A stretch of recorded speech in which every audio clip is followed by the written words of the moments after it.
भोजपुरिया डरिला खाली पाप से, साँच खाती लड़ जाई केहू के बाप से।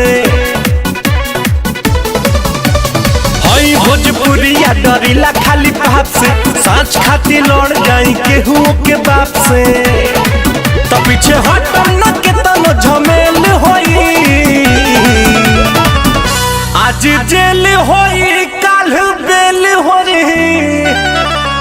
परसों से उहे खेल होई। आज जेल होई काल बेल होई, परसों से उहे खेल होई।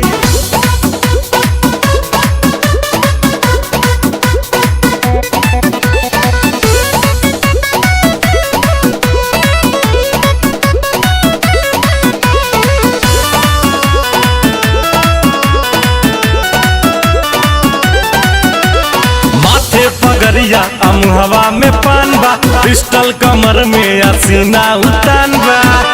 इहे तो असली भोजपुरिया के पहचान बा।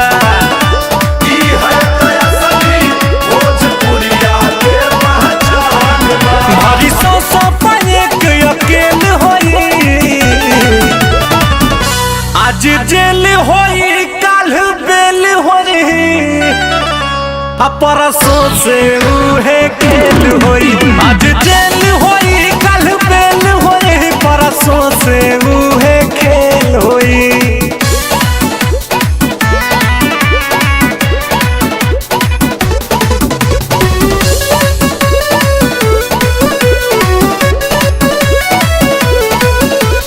पक्का हई हम अपना जुबान के, ले हम जान बात आई जान पे।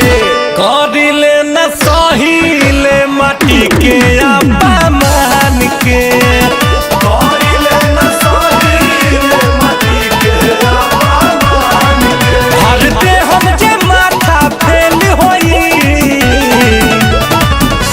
आज जेल होई काल बेल होई, परसों से उहे खेल होई।